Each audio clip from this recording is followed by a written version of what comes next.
United States submarine base at Key West, Florida. A dispatch that quoted President Truman's press secretary, Charles Ross, as saying that President Truman has no knowledge of any secret project by this government that would give substance to the existence of such objects. Ross also said that both the Air Force and the Navy deny that such objects exist.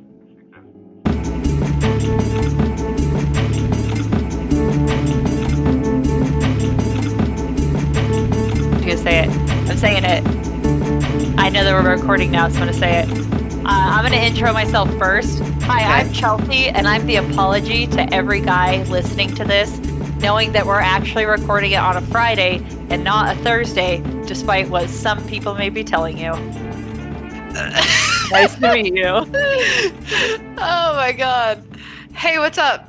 My name's Noelle, and sometimes, you cancel plans and you're like, do you want the truth or nothing but the truth? And, that sometimes is what it is. And most people should know.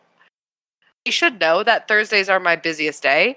And I tell them straight up that. And maybe sometimes plans will happen, maybe they won't. And maybe sometimes I'll purposefully cancel them and lie about it. To be fair, I was like, it was like maybe a hot 5 minutes before we technically probably should have started to prepare to record. And I was like, Can we record tomorrow? I was in a mood and I didn't fucking feel like it. No, I feel you 1,000%. Well, we had to go to fucking Lehigh, which I was emotionally preparing for hours long driving. I had no idea where that was. And then you actually had to drive hours to get there. It took almost 2 hours to get there with traffic, etc. With peace and love, not worth it. So anyway, here we are. We're recording on a Friday. Yep. Deal with it is what I have to say to that.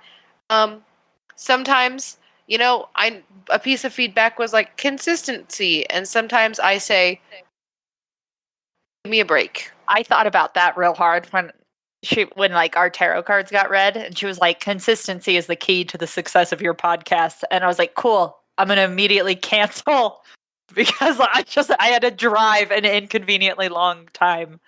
But the episode was basically done. Yeah, I just didn't want to record. Yeah. I would have rather taken a cheese grater to my nipples than recorded last night, and that just is the way it is. I would have rather gone back to fucking Lehigh to work in that open office space for another 5 minutes before it was time for me to drive the 2 hours back home. Yeah, open office spaces are for what? Are for dystopian realities and sci-fi movies. There's nothing good about an open office, and there's nothing good about seeing Chelsea's toes right next to the food she was eating. Okay, let me tell you what happened to me yesterday. I woke up feeling like shit. I woke up feeling hungover despite not actually being hungover. When you have days like that and you're like, cool, I'll have coffee. Coffee doesn't help. It just elevates your heart rate and makes your headache pound harder. I was like, I'll take Tylenol, I'll take ibuprofen, I'll take special doctor headache medicine, fucking none of it. And then it was just a bad day for me yesterday, anniversary-wise. I was just not in a good fucking mood. And then I go, eat my plain rice. My face fucking hurt. And then Noelle takes a video of me trying to work. I had taken my shoes off for comfort. My bad that I put my feet on my food. And, my feet are always clean, so... They did look clean, but it was a lot for me to digest. I think that's fair. My bad. I also just didn't give a shit. And right at fucking 5, they were like, do you want some pizza? And I was like, nope. And then I left. Yeah, I don't blame you. I Irish goodbyed. If there's 2 pieces of feedback that I've been given by people, both professionally and unprofessionally, it's that I need to work on not Irish goodbying and not ghosting people. And I accept that feedback. It is a gift. I understand. They're not wrong, but also I'm not changing. So have fun. You shouldn't have to. You shouldn't have to change. I did the white man smile, when you're passing someone on the street and you don't want to say hi and you do the real pursed lips, Yeah, you give yourself dimples by squeezing your lips so hard. I did that as I cleaned up my stuff and side-eyed everybody as I left. I did say goodbye to Eric. I said, hey, I'm leaving. And then I got in the in my vehicle And then I just like internally cried the whole way home. You know when you're crying, but like eyes are dry and there's no physical symptoms, but your heart hurts. I Yeah. did that the entire 2 hours home in Yeah. traffic. I don't blame you. So good If time. we're speaking of dry, Chelsea Mhm. and Yeah. everyone listening right now, you guys, sometimes people want me to spit in their mouth, but I have like chronic dry mouth because of You have chronic illegal dry sub- mouth? because of illegal substances that I do that are legal in some states. Oh, okay. And it's like a very heat of the moment thing, and they'll like say it, and then I'm like, but I can't. And I just feel like I don't know what to do about that. I'm going to tell you what to do. First off, thank you for that information. Number 2, You're how welcome. dare you? You gotta just keep water by the bed. You take a little sip and then you spit. That counts. Do you? Okay. But there was water, and I thought about that, but then I was like, that's weird.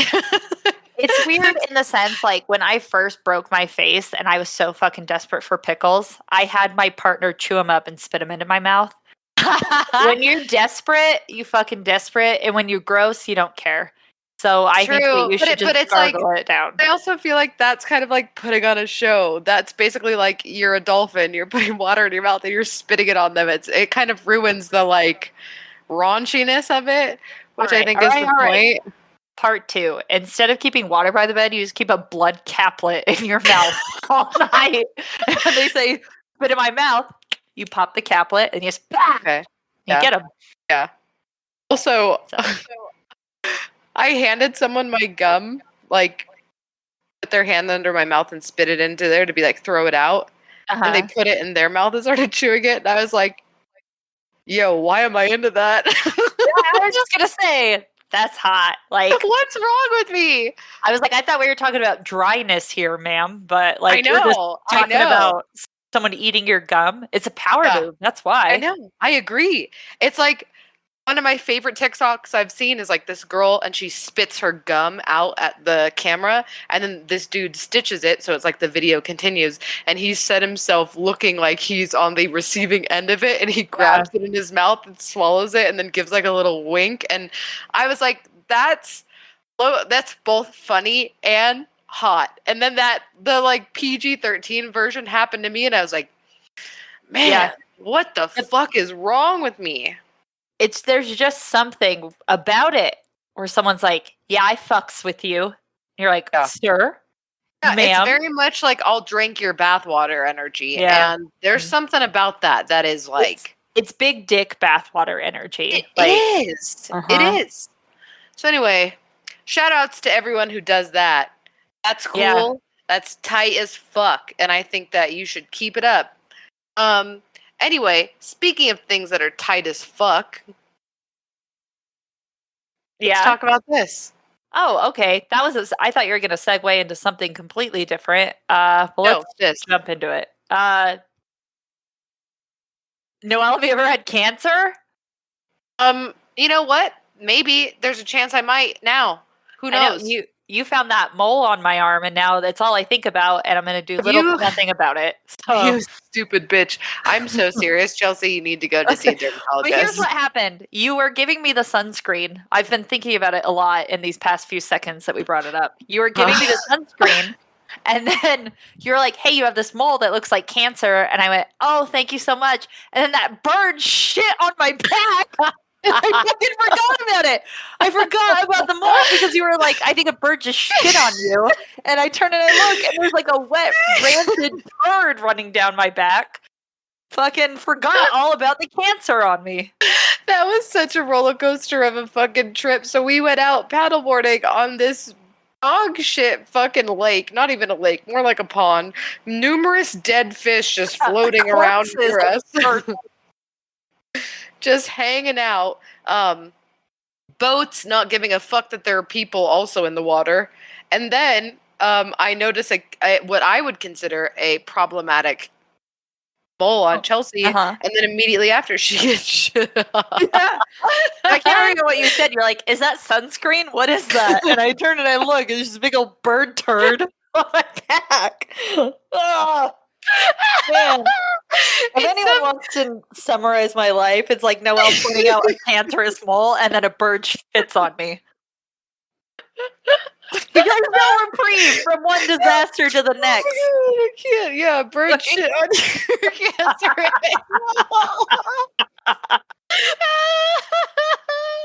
Yeah, that's exactly what happened. A bird shit on your cancer's hole. Get fucked, loser. Yeah. Yeah. Oh, Which man. apparently So anyway. a bird pooing on you is supposed to be good luck. But What speaking mixed signals? What mixed signals? but speaking of cancer, that's a segue. There you Let's talk about nuclear disasters. Can't wait. When you think of a nuclear disaster, you're probably going to think of Fukushima in Japan or Chernobyl in the Soviet Union. Yeah. But looking at the breakdown in deaths between those two meltdowns, first you can kind of determine probably the superiority of the Japanese government at the time of responding to that and the fucking Soviet Union responding to their own nuclear meltdown. Yeah, you because- mean, and by responding to, you mean not responding at all, and Yeah, pretending like yeah. nothing happened. Yeah, right, because some claim with Fukushima that there was really one death that was caused by like direct contact with the actual meltdown, and about 31 in Chernobyl. But when you look at the deaths from like the radiation exposure after that, it's thousands of people. As early as 15 years ago, the experts re-estimated, and they said probably 4,000 people actually ended up dying from exposure to Chernobyl. So huge variations in the data that they've given us. Yeah. And I pulled this report / stat from the United Nations Scientific Committee on the effect of the atomic radiation found.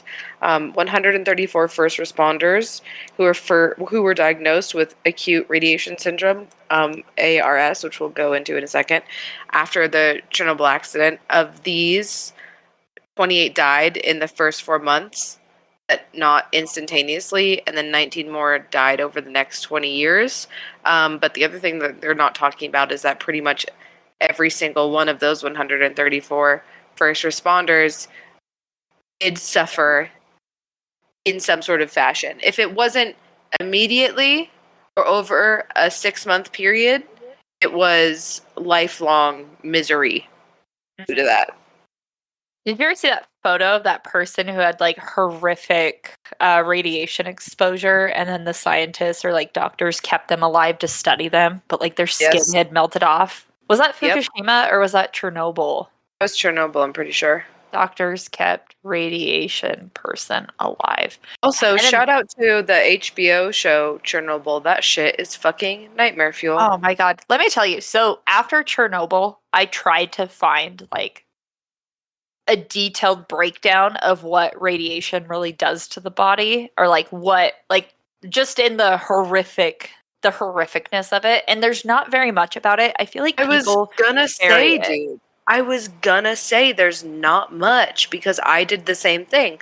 Obviously, like I lean more morbid curiosity often, and to me there was just like I want to see what the stages are. I want to see what the levels of like different types of radiation poisoning look like. You know, because in that first episode of like the Chernobyl fucking series, you essentially see someone like disintegrate in front of you. And then you hear like these people get transferred to the hospital, and then their families are finally told, and they come and they're like puking up blood, and the doctors are all like they've evacuated the whole hospital. But then when you try to Yeah. find out any accounts of that, buried. Yeah. It kind of blew my mind of like, and I'm sure it's because people don't like the government, or like they, like capital TH, they don't want people to fear nuclear energy because it's really the answer to all of our problems, or most of our like energy problems now. But to be ignorant about it, I agree with that 1,000%. I can almost say for certain that's why. Like, not only because there are large countries that, you know, have had nuclear disasters happen to them within the very recent past, and they don't want any sort of bad press about it, but also any bad press about it is like not what anyone wants to hear. And the effects of radiation poisoning are on such a micro level.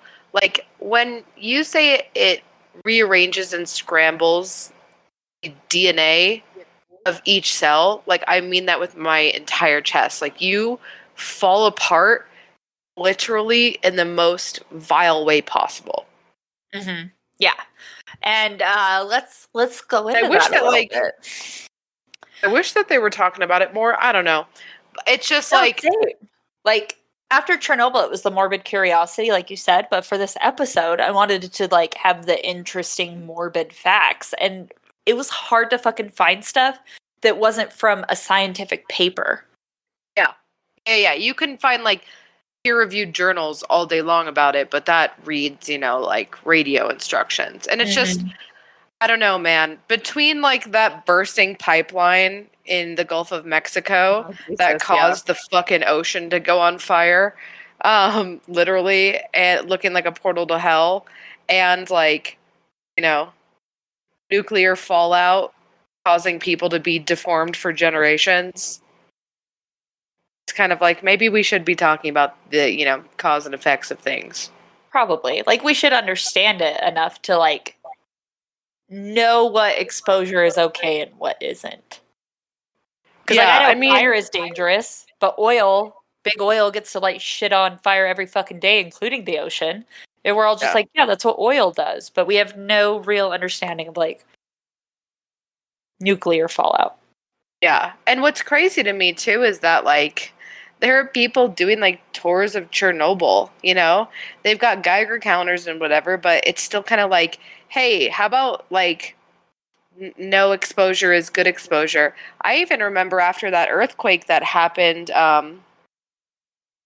with the most recent nuclear disaster in Japan, that they were like taking cargo ships and like embargo ships out into the ocean for people to like go hang out and live for a while they essentially just tried to remove the topsoil around the affected areas. And still to this day, like there's like a kind of ground zero area that they're like, this is a no-go, this is completely abandoned.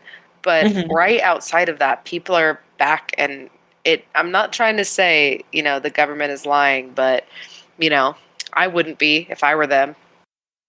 Yeah. Like some of those popping videos that I watch, a lot of them are from areas where we dropped the nuclear bomb, and people are saying like this is just some of the fucking effects that are generational. Like people don't just get cystic acne over their whole bodies, and it's fun to fucking watch on YouTube. But then when you look down at it and like you look at some of the statistics behind it, like that's a side effect that nobody expected. That even people our Wait. age are still going through some of it. Are you for real? The Yeah, people, 100% for real. weird popping videos you watch are connected Yeah. to radiation poisoning from World War II? Radiation poisoning, and even like Agent Orange. Oh shit! Yeah, they talk Yeah. about that in their little videos. In the deep dive on the comments that I do, because people are like, all right, Wow. let's talk about like some of these pimples, and then like, it gets leaked here, it gets like put there, and then like as you go down the fucking rabbit hole, it's like, yeah, no shit, they're having these skin problems. Look at what we fucking did to like their parents and their parents' parents, Yeah, I think that's very interesting, and also you are far gone in that shit, man. You are in the Yeah. fucking weeds, dude. I know. I am literally in the gaper, which, if you don't know, is like what I and other pimple enthusiasts like to call the giant hole left in your face after you pop a particularly juicy pimple. It's like when you say popping pimple, you don't mean it, because what you watch is almost like at-home tumor removal. Like it's not a normal pimple popping video. It is fucking horrific. Anyway, back to this horrific shit. Right, yeah. So we are exposed to radiation every day, which scientists break down into two very basic effects. Threshold and not. They break it down into the moment the doctor goes, okay, I'm going to put this little vest on you. Going to go ahead and put this like little CAT scan machine or whatever on you. And then they go, okay, on the count of 3. And then they run down the hall into another room to press a button. And you're just sitting there with this little dinky vest. And you're like, what? You're like, why but are you the rest running? of my body's exposed. Yeah, am I going to be okay? I love that. I fucking love that shit. You're like, you know what? Just take the show vest off of me. We both know. Also, for anyone who flies a lot in planes, you get radiation poisoning because you're up in altitude levels every time my you go God. up a Can I certain tell you level a in really the fucked sky. up story about airplanes? Oh God, what? I don't know. This might be rated R. Just say it. Okay, so I always opt out of going through the little scanner machines, just because of my philosophy on big government. I like to live my truth, so I'm like, nope, I'm gonna go for the pat down. And they always say it's safe, it doesn't do anything for you, and to which I say, we'll see. Anyway, I used to flex a lot harder on that than I do now because I'm like, fuck it, they've got me. I've got the 5G COVID shot. Might as well go through now. But also, I never fly. I'm terrified of it. But one time, I did the opt out, and I was returning home from a roller derby trip, and I was still in my roller derby clothes. So I was in literally booty shorts. I had flip flops on, and I had the world's smallest shirt, and my hair was up in a messy bun. And I said, yeah, I'm going to opt out. And they're like, okay, we'll go get a female to come pat you down. And I had done this every time I had flown. And when I was at the prime of roller derby, we were flying sometimes 2 or 3 times a month. So that I had done this a lot. And as the lady's patting me down, she goes, oh, how come you opted out? And I said, honestly, it's probably not bad, but I just, it's just the fucking way that I am. And she was like, yeah, that's fair. And I'm like, it's nothing against you guys. The machine is probably safe. And I know that, but like my caveman brain makes me feel more in control. And she goes, yeah, that's really cool. She's like, personally, I couldn't do it because I was molested too much. And then that was the end of the conversation. And she continued to pat me down. She lifted my boobs, patted under my boobs. And then that was the fucking end of it. Oh shit. What do you do with that? Yeah, where do you go from there? I don't think that should be her job. I think that's probably not good for her mentally to do that. It's not good for me mentally either. I didn't know, like, you're supposed to be in someone's corner when something like that happens. And my exact response was like, hup, hup. Yeah. Oh shit. Damn. Okay. Yeah. Well, maybe just go through the x-ray machine. Who cares? They're going to see your nipples. It doesn't matter. Know what? I did it the next time just because I was like, whoo. I'm never going to do that again. Yeah. And now I just don't fly. So, yeah. Easy peasy. Everyone wins. Something like that. But, okay. So we have. Anyway, threshold, non-threshold. Non-threshold. Threshold is like run-of-the-mill daily radiation. Like, this shit comes from the ground. It comes from the sun. It's stuff that we get all the time, but like our body can handle it. It's small enough where our skin will deflect it. It's small enough that like sunscreen can deflect it. For now, that ozone layer is not getting any stronger. Right. So until our ozone just like breaks, it's stuff that we can just basically protect ourselves with from clothes or a real good microwave that doesn't get as much radiation into you. And it's just threshold because it hits our daily threshold and we can handle it without any adverse reactions. Non-threshold radiation is the big bad. It's the stuff that we get exposed to which actually causes an adverse reaction. And one of the most common forms of an adverse reaction to non-threshold radiation is cancer. Yeah. Other non-threshold reactions can be hair loss, brain damage, heart failure, sterility, damage to the thyroid gland, and so on and so forth. So let's just say we've been in a nuclear meltdown and we've all been exposed. Radiation exposure is measured in a couple of different ways, but for our sake, we're going to call it grays because that is a measurement of radiation exposure. There's also civils, but since we did a podcast about Seville being like that actual British guy who was a pervert, I decided to go with the grays. I think that's more fun. Yeah. And the math behind it, for those who are curious and much smarter than we are, is the absorption of 1 joule of radiation energy per kilogram of matter. That's as far as I'm going to explain it. Also, when you said joule, I just think of like a tobacco joule. I just thought, Like 3 little jewels all sitting next to each other. I mean, probably also cancerous. Yeah, actually, very true. Good point. Oh, thank you. And for those of us who would be lucky enough to be kind of farther away from the meltdown, we'd get about 0.35 grays, which would make us feel sick, achy. We'd probably dismiss our symptoms to like the flu or the common cold. I'm not trying to be a hypochondriac. Maybe every day I'm exposed to a level of radiation, and that's why I feel sick and achy. Yeah. It also could have been the fact that you literally went out and got fucked up last night on a Thursday. That's definitely not it. Actually, I know that. Actually, I take it back right now. It's for sure someone is probably leaking radiation into my apartment. Well, you're not making enough tinfoil hats, Noelle, and if I told you once, I've told you 100,000 fucking times. Fair. So, and those a little closer to the fallout are gonna feel worse. We'd feel like oh shit, huh? Yeah, yeah, weird. We'll feel weak and tired, similar to like the flu symptoms, but at just 1 gray, our blood cells literally begin to die, which essentially would turn us all into a hemophiliac.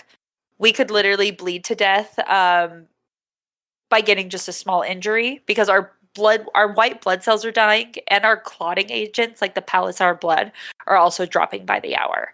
So we could technically survive this level of exposure, but for those of us who live in the United States, one, we wouldn't be able to fucking afford it because we would need a full blood transfusion at this point and probably be in the hospital most of our lives. Yeah, you're bubble boy at this point. Yeah.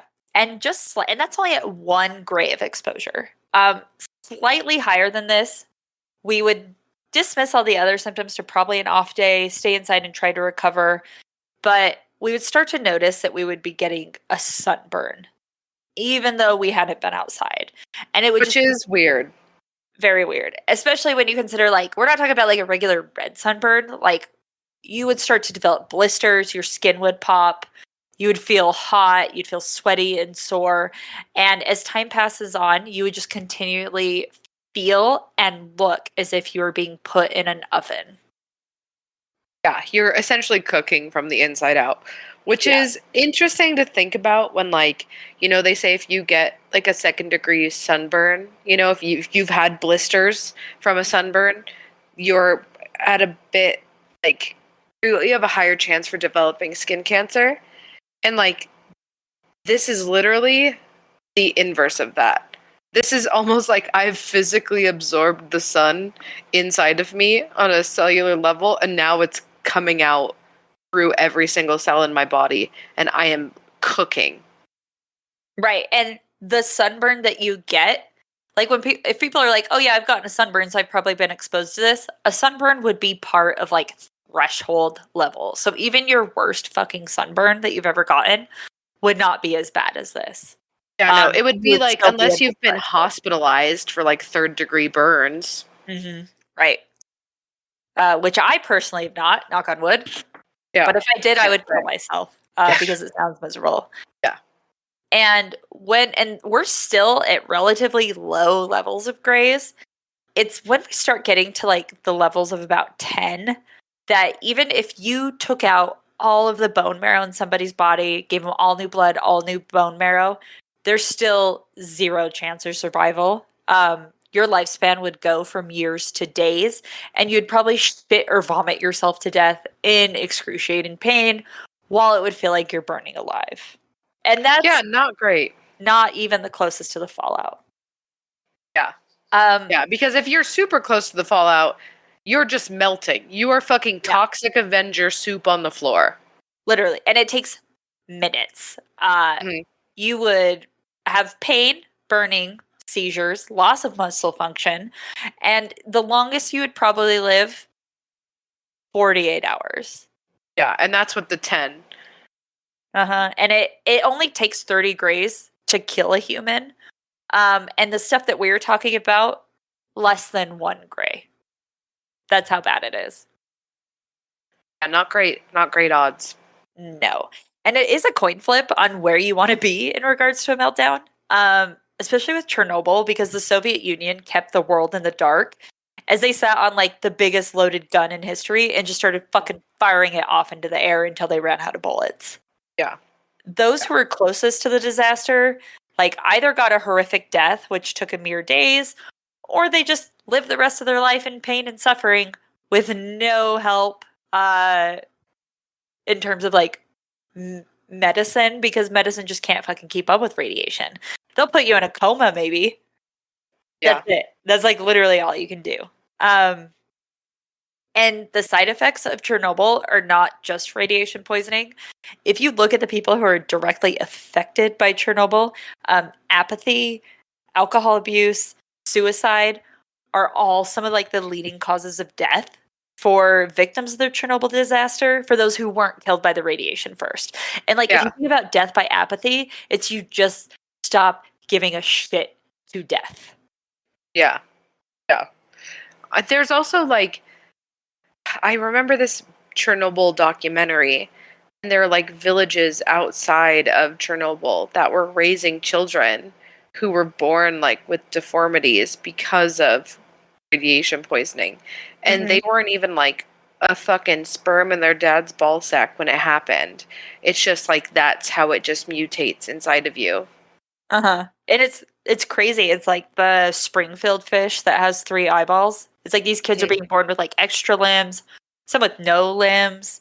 Yep. And the only thing that really any like restitution they get is sometimes the UN will come in and study the side effects of the radiation. But like other than that, there's no restitution for these people.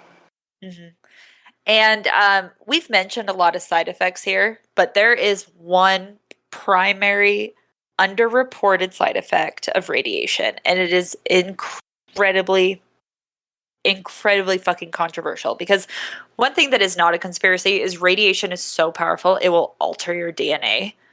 And some of the people who are exposed to that level of radiation from Chernobyl directly ended up finding solace in a small community on a remote island off the coast of Greece. And that side effect of the radiation exposure that they all share in common, you ask? Immortality. See, let me just say real quick. First of all, no. Second of all, I tried so hard, before you get into this, I tried so hard to find any piece of evidence of this at all. And, you know, it's never a good sign when you go to a website and it says not secure. And it's like defenddemocracy.press/the immortals from Chernobyl. That's like not, it's like not great for me. I searched this because you put his name and the institute he went to. I put his name in Bing, fucking Google, like every which way. And the closest thing I got was like there's a sculptor with a similar name and like an Olympic athlete. Like this, I so desperately wanted to be with you on this one. So desperately.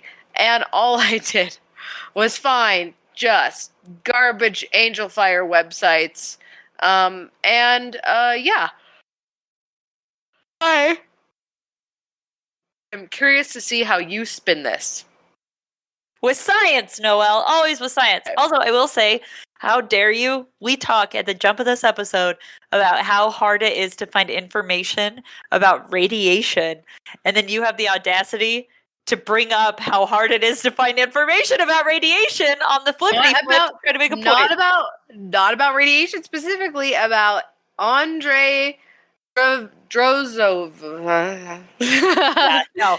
Finding his name is like pulling a tooth. It was probably one of the last pieces of information that I found. Finding his name is harder than pulling a tooth, because I can go into my kitchen right now with a pair of pliers and pull out a tooth. I can see them in my mouth. As far as I'm concerned, this person doesn't fucking exist, except for someone's like WordPress website from 2013. No, and I will cite my sources if I must.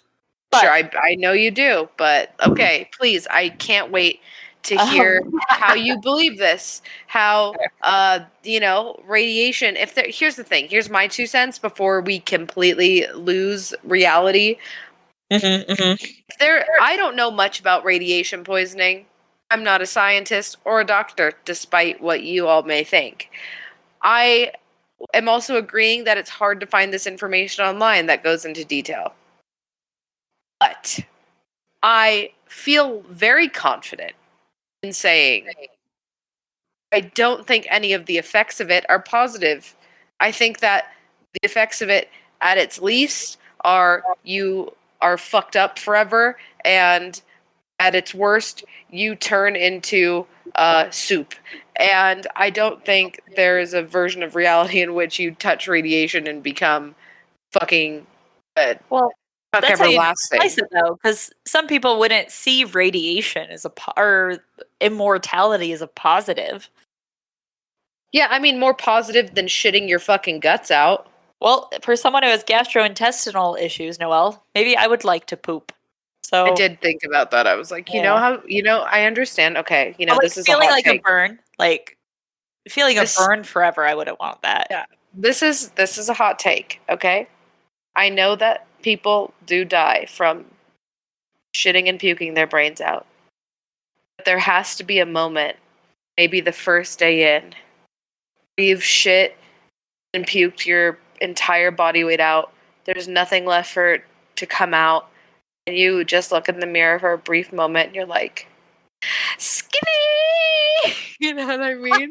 That is a fucking hot take. Oh my god. Bet. Like maybe Probably. like 'cause there are some times where like I'll get a little sick, I'll get a bit of a stomach bug, and then I'll like, release my entire body weight into the toilet, and then I'll be like, hey queen, hey girl, Yeah. hello, When I runway. sent you that like baby nude after I had food poisoning, and I was like, look Yeah. how good I look, and you agreed I looked good.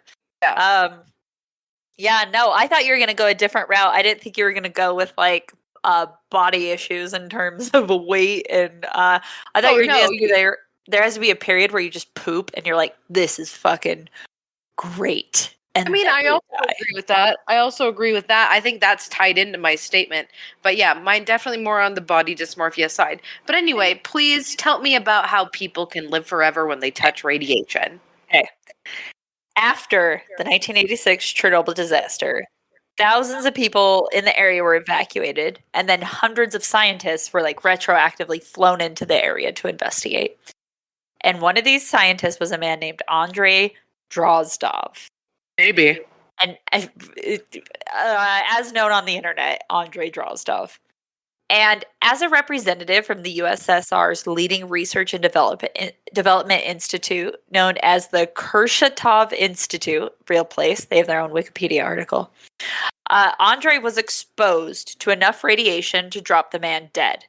And like the other scientists who went there and the other people who went to Chernobyl, he did what he could for the area and then was just like, yep, fuck it, I'm going to die. Mm-hmm. And he left to go to the Greek island called Gavdos, and he waited. And for those of us who are fans of Greek mythology, and I assume we all are, everyone here, we have heard of this island before, even if it doesn't sound super familiar. This is where Calypso holds Ulysses hostage. She marries him, turns the other guys into like donkeys and goats and pigs, and then gives him temporary immortality. And then time on that island passes differently. If you've like watched the Odyssey or things like that, this story is in there. Very cool. I thought that was cool when I saw it. Yeah, I do enjoy that. So immortality, dare I say, has been part of the lore of this island for quite some time. And inspired by the story or just like the beauty of the island itself, Andrei went to the island just kind of expecting to die a terrible death. And as he kind of fell into a routine there, days turned to weeks, then months, then years, then decades. And what happened was when Andrei left the USSR for Gavdos, he decided he really wanted to just leave a legacy of philosophy and wholesome living. He wanted, like, while he was haunted by the death he knew was coming, and as a nuclear physicist, he totally 100% knew that he was going to die from the radiation poisoning. He also just kind of wanted to leave a positive mark on mankind, or at the very least, like, not die in shitty post-Chernobyl Russia, and instead retire on the beautiful islands off the coast of Greece. I don't So- blame him.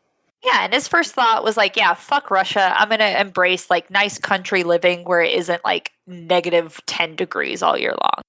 Sure. So he ended what he thought was meaningless corporate work and dove into the studies of what he figured would be more helpful for mankind. So while he was on the island, he decided that he would work every day until he would work up enough of a sweat to the point where he was like, okay, once I start sweating, then I know I can be done. And then he'd go home and just drink a fuck ton of vodka. Who is what? Wait, who is working so much that they sweat in like a corporate environment? No, he left the corporate environment to go live in the country where he was like, my only work philosophy now is to work till I sweat on my little island. I would like pick up a bale of hay and sweat, and then I'd be like, whoop, there it was. That was enough work for the day. I sweat thinking about the sun. I'll sweat. Yeah, it's like when I pulled my hamstring going to the museum by slowly walking around. Yeah. And they had an elevator, which I used. No excuse.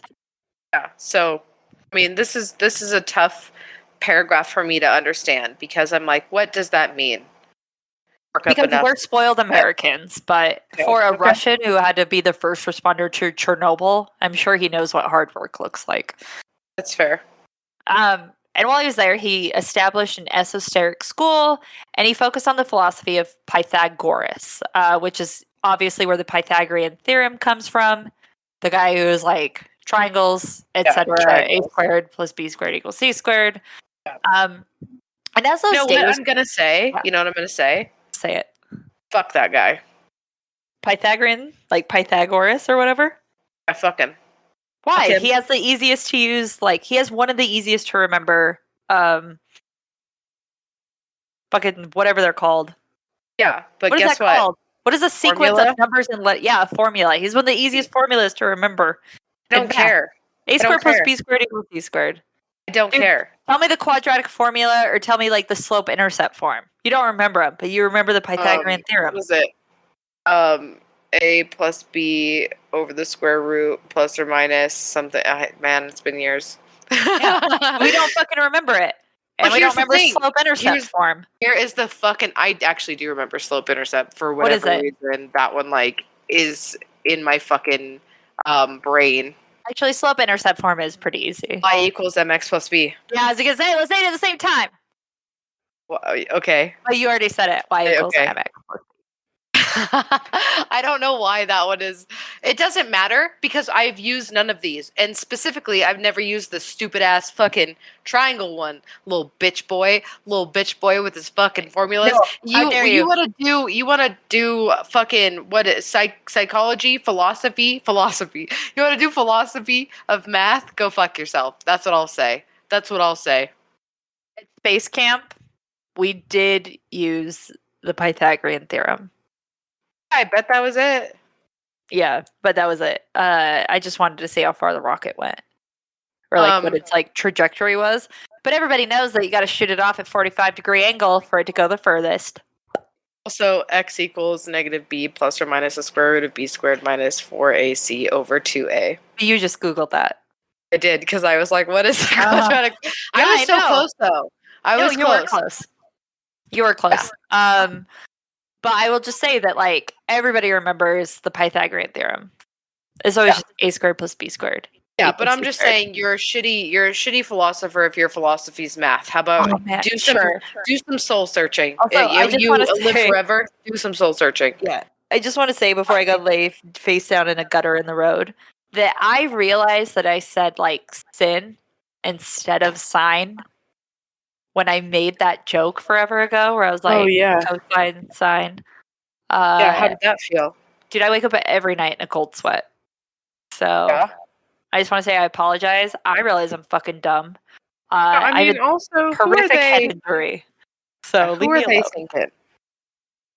Also, what just got dropped off at my front door? Anyway, it doesn't matter. It's probably nothing cool.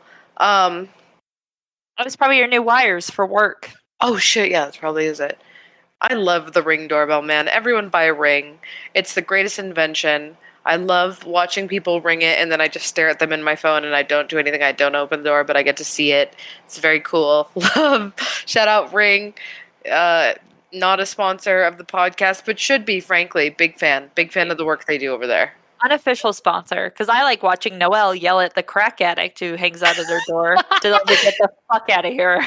It's true, I do. I'm watching that motherfucker like a hawk. I have notifications turned off on everything in my life. I have notifications turned off for calls, texts, Instagram, Twitter, Facebook, everything, right? Emails, everything's turned off. The only thing I get notifications for are Ring. And I watch those like my life depends on it. Because kind of, I guess it does if you look at it in a morbid way. But I'll see him fucking slink up the stairs at 3 a.m. and I'll wake up in a cold sweat. I'm like, he's outside. And then I see him and I'm like, you have 5 fucking seconds to get the fuck out of here. And then, yeah, it's really good stuff. Really great stuff. Chelsea did get to experience it. Again, unofficial sponsor of the podcast. Ring. Helping single women live alone and not get murdered since I'm assuming they came out in 2013. Also Smith & Wesson, maybe. Yeah, maybe. So, once like Andre realized that like he wasn't dying, him and Pythagoras kind of ended up agreeing on one thing, and that was the belief that by living a really structured Pythagoras life, lived in 1989. No, he didn't. 1989? That would make him a year younger than me. But that's when Chernobyl happened, and you said that this Andre guy thought that he was going to die from Chernobyl, but then went to the fucking Greek islands and is hanging out with the actual... I didn't say he was hanging out. He was studying Pythagoras, and they both, as he started to study Pythagoras, realized that they both agreed on one thing. Wow. Oh, you needed to work on that sentence structure. Okay, well, let me read you exactly what I fucking wrote, and then we'll decide what I need to work on, Noelle. Run it back. Okay, now, comma, when those days turned to decades, comma, Andre and Pythagoras decided that they fundamentally agreed on one thing, and that is the belief that by living a structured way of life, man could have his body and soul function together and even find the secret to immortality. I still think that is a convoluted sentence that makes it seem like they were hanging out together. But, like, he established a school and focused on the philosophy of Pythagoras, which was, like, the sentence before.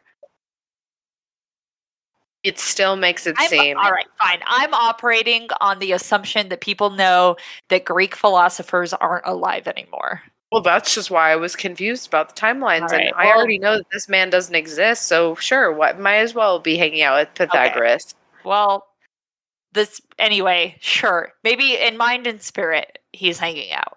I'll give it to you there. I'll let you have that. So, they believed, collectively, Pythagoras started it, and Andre picked it up. That by living a structured life, you can be immortal. And maybe something as powerful as an exposure to a DNA-altering radiation would be just the zhuzh to achieve Also, it. I just want to say, that is some real Joe Rogan energy. By living a structured way of life. What are you, dry swallowing pre-workout in the fucking parking lot? Get out of here. Structured way of life. What do you you gotta meditate it? Oh, have fun meditating. Yeah, don't go to therapy. Keep meditating. You can yoga your way out of that trauma for sure. Joe Rogan is bottom shelf immortality. Where he's like, yeah, just eat creatine, motherfucker. I'm talking about top shelf in a glass bottle good shit that has to have a Chernobyl level exposure of radiation, Noelle. I would agree. I would fight to say that listening to an episode of the Joe Rogan podcast has the same negative effects as Chernobyl levels of radiation. It's just that sentence that by living a structured way of life, man could have his body and soul function together. Like, tell me more about the fucking... Let me redefine the structure. You fucking eat. I was going to leave this part out because I thought it was crazy boring, but let's talk about the Pythagorean structure of life. So when you and I think of structure, we're probably thinking of like getting up at the same time every day, eating a well-balanced meal, and then going to bed at the same time. When I think of people who brag about their structured way of life, it's like I just think it's really important to like meditate on the way you feel. And you're fucking shut the fuck up, you little bitch You're right. ass hoe. You're right. When I'm talking structure with these guys, I mean fucking mathematical structure. It's in the sense that their entire establishment that they've built on Gavdos is 100% down to the fucking inch mathematically designed. That's what I mean by structure. I don't mean getting up at the same time every day and only eating green raw food. I mean like literally physicality structure where anything that they build on the island has a mathematical purpose where they're like, yep, we're going to build this land here and every single everything on it is going to be a right angle, and then once a year at this fucking time it's going to light up the entire building because we built it with a mathematical purpose. That's what I mean. Structure That's like- is mathematical purpose here. That's like you when you're unmedicated with your OCD and you think everything has to be ascending. That's like what you do. Well, that's even medicated. That's my OCD medicated, bish. I guess. So imagine how medicated, I couldn't structured go to- your life Yeah. could have been. I'm medicated. I couldn't go to elementary school anymore. I'd have a lady sit and eat with me, like at school when I was unmedicated. Her name was Sue. How'd that go for you? What did you guys do? She sat down and she made me make sure that I was eating. Because like with my chewing compulsion, I just wouldn't fucking eat. Like it would take me too long, and then I would just like toss my food because all my little friends would go outside. And then I was like a skeleton child who had like no food on me, and my parents were all upset because they're like, our daughter's starving herself. And they were like, is it like an eating disorder? And then they were like, no, it's OCD. So a lady had to sit with me and help me work through my counting obsessions so that I would eat my food and gain weight again. I love it. I love unmedicated Chelsea. Uh-huh. God, I love her. Fucking just has to chew food in certain amounts on certain parts of her mouth, getting to the point where she might choke at any second or not eat at all. It's incredible stuff. Incredible stuff you've got here. To the point where I was like, yeah, it was good. So Sue, shout out Crestview Elementary if you're still there. Shout out. Shout out. Shout out. I just really would love to see how bananas you would go unmedicated on this island. Oh my god. Living a mathematically structured way of life. I would fucking live forever. I think so. I'm being held back. I'm being held back by the medication that my doctor decided I needed to stop pulling out hair. Watch. Fuck him. Watch. You were actually right. And the key to eternal life was your imaginary version of ascension that makes sense to nobody but you. Yeah. I counted the other day. Oliver's like, what are you counting when you count? And I'm like, it's a count, but it's a very specific count and it has nothing to fucking do with you. And he's like, is it just like 1 to 10? And I was like, no, it's 1, 2, 3, 4, 5, 6, 6, 7, 7, 8, 8, 9, 9, 10. And that's why I count in my head. Bro, And he doesn't fucking get it. bitch. No, you're a crack ass bitch. This island was made for me, Noelle. You and Bam Margera out here making up your own versions of reality. I man. don't know if you saw him Yeah. making up his own language and rapping it. That's you, and Oh you're my like, my God, counting. I've been watching some of the shitty art that his fans send him that makes fun of Johnny Knoxville, and I'm like, I should submit some art, but I just don't want to put the time into it because I also think Johnny Knoxville is fine because I'm not I like do as emotionally well. invested. You're already putting time into not counting correctly. Why not? put time? Yeah. Oh my God. Anyway, Anyway. Before anyone thinks, like Noelle, that these people are nuts, Andre really is no slouch. He doesn't really let people on the island who haven't earned their way there academically. So, for example, other survivors that inhabit Gavdos today are other Chernobyl scientists who, like Andre, got exposed to a life-altering amount of radiation and then just went there to die with other people who kind of knew what the struggle was. And eventually what happened was kind of word of mouth started building, and the population of Gavdos became inhabitants of scholars, scientists, mathematicians, people who are at the top of the line in the research industry. Some of the inhabitants of the island are even like the Russian equivalent of NASA. Others are chemical engineers, and all of them essentially, though, are unpaid laborers on the island working towards a common theme of immortality. And it's important here where it's like, it sounds really culty, but Yeah. it's like not culty in the sense like you come and then you just work in this kind of like-minded thing. And where the cult part falls away is that it's not like they're starved. It's not like they're kept up all day. Like people will come and they're like, "What do you think you'll do good at?" And they're like, "I think I'll do good at this." And they're like, "Cool, man. Go ahead and work." And then they work and then they just stay there waiting to die from radiation exposure, but for some reason they're all just fucking surviving. Okay, this is not a great look, that the hard labor keeps them alive. I'm just going to say that it's probably not a good Well, it's look for also them. vodka. They're like, "No, you have to drink enough vodka at the end of the day to like get all the other toxins out."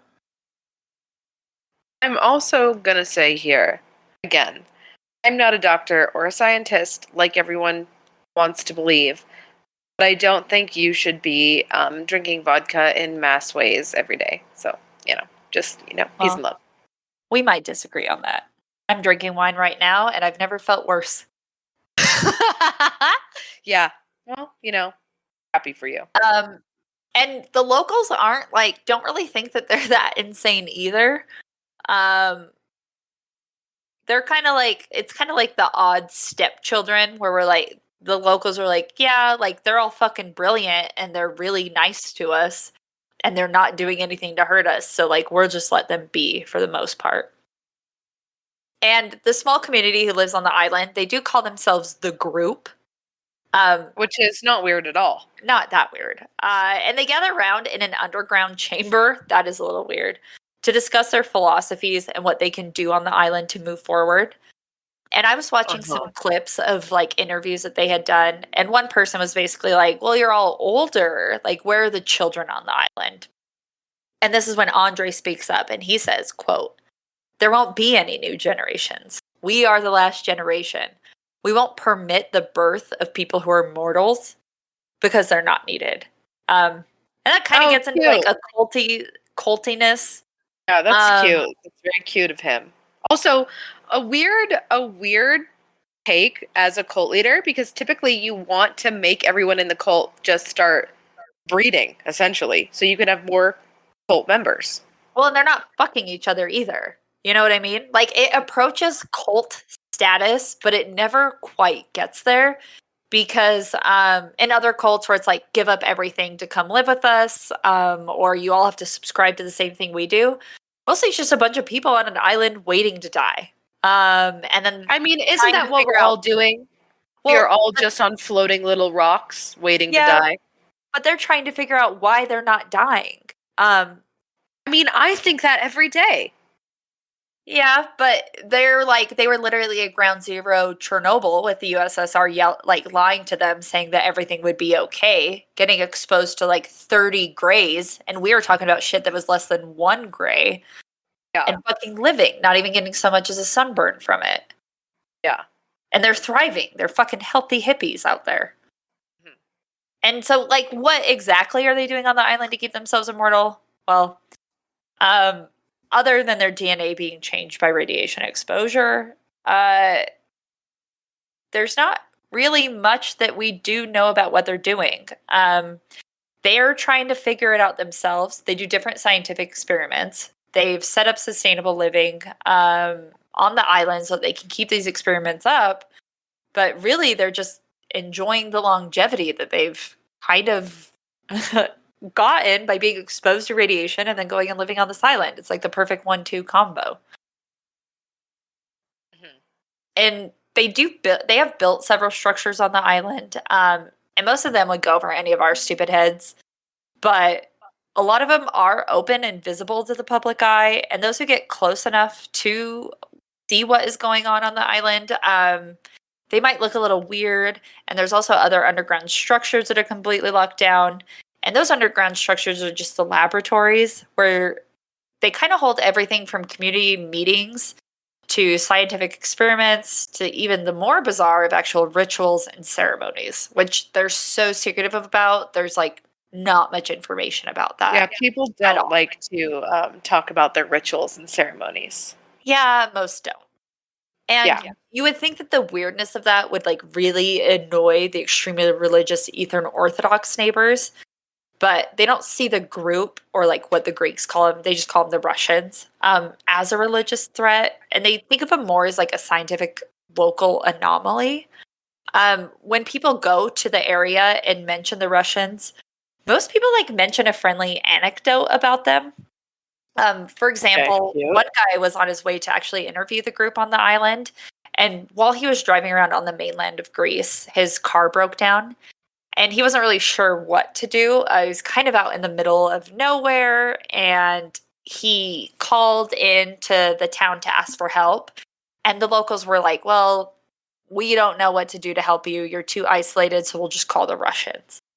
And after a short wait, one of the Russians named Alexander appeared on a fucking tractor and apologized to the man for the road not being smooth enough for his car. And he was like, well, we'll fix the situation by just improving the road and building more road here so that this doesn't happen again. And the filmmaker kind of made a joke about Alexander not being qualified to like know the like ins and outs of infrastructure and like civic engineering to just fucking build a road. And the Russian was just like, well, I was a physicist back home, and I just building walls and sculptures on the island is my hobby. So now I've discovered that I'm really good at that. And soon the Russian had like fixed the car tire for the documentarian to go on his way before inviting him to see some of the devices that he had invented on the island. And not like dumb shit, but like he made a device that would take actual atmospheric humidity and transform it into drinking water.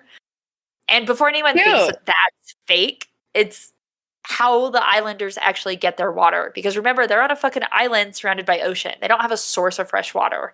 So this fucking physicist comes on with his big science dick swinging and makes this atmospheric thing which supplies water to the entire island. And Also, makes a lot of vodka. I think that's very cool, and I don't mean to be the token dummy dumb today. Did you know that air conditioners suck the moisture out of the air, and that's how it helps cool off? Is that like how a swamp cooler works? That's how a swamp cooler works, yeah, but like it literally, so like an air conditioner, like a swamp cooler needs water going into it. Like it Mhm. needs to have like water funneled into it, like through a tube. Does that make sense? And then the air Yeah. hits it and it makes it cold.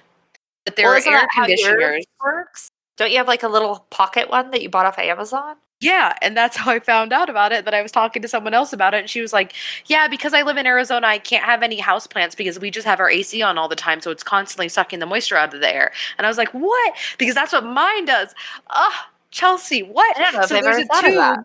There's a tube that goes out my window, and it sucks the air out from the outside, and then it turns it with magic. I'm assuming. It pulls the moisture out of the air, and that's how it makes it cold. And then eventually it'll fill up with water that I have to dump out, but like the water's coming from the fucking outside. You don't put the water in. You take the water No. out. I thought Yes. you had to put the water in. No, if you The put the fuck? water in, that's a swamp cooler. But an air Huh? conditioner pulls the air from outside, and I'm assuming there's a little elf or something inside of it, and it sucks all the fucking Oh my god. stuff. We all I don't know. And then we it all makes became it. fucking health conscious, and the Keebler elves had to move from their tree to air conditioners. Yeah, I don't blame them. But isn't that crazy? You know what? I honestly don't know if I knew that. Maybe I knew didn't. it, but I didn't comprehend that I knew it. It's crazy. It's crazy stuff, man. Just crazy stuff out there. I don't know how any of it works. I still don't really know how a camera works. And, here we are talking over a fucking microphone in different parts of the state. Totally different than Anyway. a camera. I do know that. Sometimes, Oh, if I think about checkmate. things too much, I get a little lost in the sauce. All I know is that I just have to pee real bad from all the wine I drink while we've been recording. Well, you have to fucking finish this out, bitch. You're right. I'm going to. So in another account, Please. the locals were talking about how they were trying to move tree stumps, but were even unsuccessful with the help of 10 men. And as a child, I do remember my dad trying to pull tree stumps out with his truck, and it was like a whole neighborhood endeavor. So I assume it's difficult. Yeah. Sometimes people are like, we got to pay someone to do this. Yeah. So they were like, oh, let's just recruit some of the Russians for help. And apparently, two of the skinniest men from the island came and pulled out the trunk with their bare hands. And they were like, how the fuck did you do that? Did you do that? Right. And they were like, oh, it's just mind over matter. Like maybe leverage, but also maybe mind over matter. No. Again, that's on some Joe Rogan bullshit. I don't know, man. It's hashtag true facts. Facts with Hashtag an X. not true facts. It's fine. But while the locals aren't really too sure what to think of the Russians, they definitely give them more trust than actual government agencies. Because the group has come under the scrutiny of the fucking CIA and the KGB, both groups who attempted to infiltrate the Russians and find out what they were really up to, and like 100% came up short. They discovered exactly what the group had been telling people all along. They science, they work, they get drunk, somehow don't die, and whatever they do in those like underground bunkers, like their rituals, is really just like no different than just a fucking hangout where they talk about philosophy. That's essentially what I do every day. I get drunk, I work, I hang out and do occulty shit, and then I don't die. And people are like, wow, how did you not die? And I'm like, I know. And you've never looked better. I mean, you know what? I'll agree to that to an extent, because while I was in better shape once upon a time, I was doing some janky shit to my face with makeup. And I would just like to say, peak right now. Fair. Peak prime, When baby. I look at just when I look at any photo of myself, I'm like upset with what I did to my face last week. So What did you do to your face last week? I don't know, what didn't I do to my face last week? I like broke out like a teenage boy and I had to use Sherman Williams to cover my adult onset acne. Oh, you stupid fucking bitch. You had one pimple. I stress break out on my chin constantly because I'm pretty sure the end of days are tomorrow and I don't know what I'll do with my dogs. That's fair. I did order some Clinique face wash, and I think saw that will that. solve all my problems. Yeah. Yep. So we'll see. Yeah, we'll see how Also this got goes. new nail polish in the mail today. That'll 100% make me look prettier. I got my nails fixed and I feel like an Oh, you unstoppable did. force. I was so jealous when you left yesterday. Also, the heartache, like the small violin, when you and I were just like shooting the shit at work for the first time ever, and then I got a fucking phone call and I had to do my goddamn job. The worst. I hated that as well. I was like, God damn it, the capitalists win again. Yep. And just like they told me to dance and I said, how high? I was on that fucking phone call until 5 o'clock and I was supposed to leave at 4. Yeah, I bet. That guy, you knew him by name, and that's never a good sign. Never a good sign. So anyway. And the Russians on the island aren't the only people who got longevity after Chernobyl. Like, there have been little anomalies that have popped up where people just weren't killed by the massive amounts of radiation they were exposed to. And there are a group of self-settlers near Chernobyl called the Samozli, named for like kind of the region that they're in. And they were like at the center of the fucking meltdown, and they were all just resigned to stay home and die. They were at that age where they're like, yeah, fuck it. Like, what am I going to rebuild my life? I'll just stay here and let the radiation kill me. Yeah.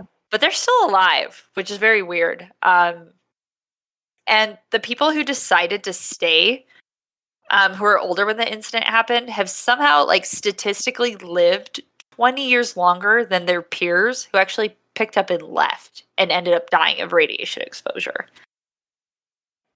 And I can get behind the longevity and like living longer by rejecting capitalism and clean eating and copious amounts of alcohol. But there are definitely strange things going on this island. One of the structures that these scientists built is called the Temple of Apollo, and it's painted with like all these fucking pagan petroglyphs all over the walls, and which is fun. But they also have like a priest come to the island weekly and help with religious ceremonies dedicated to the Virgin Mary. They have a pit of mirrors, which doesn't really serve a purpose that dumb people like you and I can understand. Yeah. But the scientists maintain these weird buildings and structures as religiously as they do, like mathematically, in their other practices. And the sciencey science was fine with the locals of Greece until the Russians decided to let the world know that they were actually working on immortality, which actually irked the people who were local. The Oh, Greeks, you don't say? They got Yeah. a little upset that Well, people they're- were trying to be immortal. yeah, they're okay with them, like the immortals coming and helping them remove tree stumps, but they didn't like the advertising with it. That bugged them. Okay. Sure. So they tried to get him like extradited after a temple to the Pythagorean philosophy was erected almost overnight.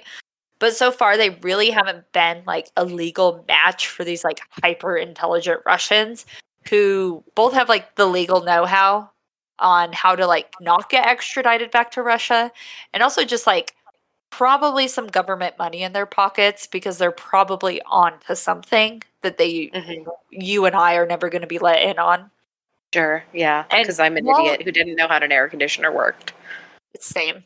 And while the police did interfere with the actual building of the temple, something strange happened with the group after that. Half left to go to like Russia/Venezuela.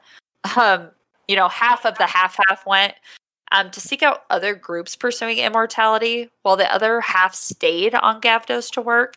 And since that, completely fucking frozen in time. Okay. And that's the end. Like that's the fucking end of it. Like half of them left, and half of that half went to Russia. The other half of the half went to Venezuela, and then the other half stayed on the island where they have no aging whatsoever. Yeah. Sometimes I have a hard time believing things you say. And That's this fair. is definitely one of them. What if I told you that my source was defenddemocracy.press / the immortals from Chernobyl to Gavdos Crete? I was going to bring up that source specifically because when you go to that source, it says not secure site. It gives you a warning before clicking on it. And that's fine. That's fine. Mhm. There is a Vice article, which is the most, but that says something. When Vice is the most, I'm like, yep, okay, I believe it. If Vice said, then yeah. Here's the weird thing with Russia, though, and this is not a conspiracy. They are like weirdly obsessed with immortality. So, like, I'm not sure if the United States has like a similar folk hero, maybe Johnny Appleseed. But they have like a Johnny Appleseed of immortality, but like even 10 times more famous. And they also have scientists working on immortality right now. Like, there's something going on with Russia where immortality is like at the fucking front of their pituitary gland. Man. Yeah. That's I would not a also say conspiracy. there's something on with Russia, period. Also, I will say if you go to the Vice article, the Immortality Commune of Gavdos, I would describe the pyramid structures and overall art and exhibits that they make as kind of like Burning Man-esque. Like, it's very reflective mirrors and geometric patterns and like green looking tiling, just very like, we get it, you've done acid, you've done it, you love it, change your life. Yeah, it's it definitely looks very hippie-esque until you start like getting down to the nitty-gritty of like the mathematics of how they set up the island. It's weird. Yeah. It's fucking weird, man. You bet there's weird shit there for sure, just like you and your weird counting and your things ascending. Everything's a little off. But Just a little. do I Just think a little this off is and full of wine urine. Yeah. Ew, gross. That's someone's fetish out there. Do I believe this? I'm going to go ahead and say no. I'm going to go ahead and say no, exclusively because while it is fun to think that these are like X-Men who they got bit by the radioactive Russian and turned in immortal mathematicians, there's something in the back of my brain that says radiation will turn you into human soup, like a minestrone, if you will, before you start building pyramids on the Greek islands. But Fair. That's my opinion. Here's what I think. Radiation isn't like one of those things where it's kind of the roll of the dice on how it will affect you. Like, we know how it will affect you, and it will fucking kill you. It's like, are some people genetically predisposed to not be burned alive by fire? Like, fuck no. Everybody reacts to fire the same way, and it's similar to radiation. So the fact that we have Chernobyl level scientists who were exposed to shit that could have killed them, who are alive and thriving, is strange. And I would be curious to find out what exactly they're researching.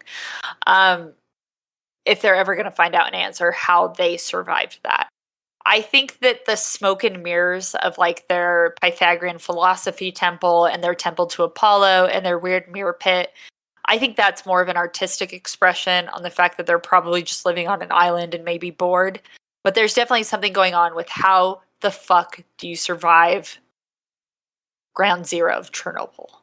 Yeah, that's fair. I will agree with you there. So we will see. Or we probably won't, honestly. But something. We'll see something. I would like to say, follow us on the everything. You can find me on Instagram and Twitter. That's kind of it. I don't really like anything else. At Noelle Fain. You can find the podcast as Go to Hell Podcast on everything. We have a Facebook group. We have a Discord channel, which you can find the link to from the Facebook group. If you can't, DM us. We'll get you there. Kelsey, who are you? I'm so glad that you mentioned all of that because we forgot to plug our own social media last time. I know. Just, if you really want to reach out to me, just go to the Go to Hell. I'm not as active on any social media except for Reddit, but don't find me on Reddit. That's uncomfortable for me. Yeah, But that's uncomfortable for me. yeah. Like my Instagram is Harpy, HARRRPY. If you can think of a better name, go ahead and let me know it. All the Antarctica ones are taken, so good fucking luck. Fair point. We also have a Patreon, which you can listen to bonus episodes for a single doll hair. That gets you access to everything. We don't have tiered shit anymore because I'm a man of the people, and I say let the people have the extra episodes. Mm-hmm. We also have podcast merch up, which links are in my bio, the podcast Instagram bio.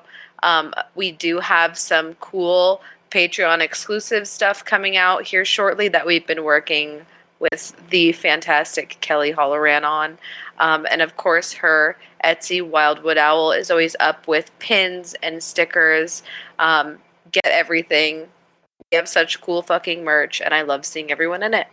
Yep, I agree. And if you ever want to slap some shit up and sell it, feel free. You have our utmost blessing. We require zero cut of any profits that you make. Unlike a podcast out there, unlike a true crime podcast out there with two women hosts that has gone after their listeners for making art depicted from the podcast. And I am very close to that podcast now. We are within 2 degrees of that podcast now because of some follow situations on the social medias. And so I'm not going to name names, but I'm going to say you can do whatever you want with our likeness. You could do whatever the fuck you want. And if you make money off of it, I am happy for you. Same here. Make all the money. I don't care. A rising tide raises all ships. Success is not a pie to be divvied up. We share it all. This is, us. Yep. And with that, I will say, as always, hail Satan. Oh, man. Hail how much pee I'm about to pee, because I'm about to give birth, man. It's disgusting. It is.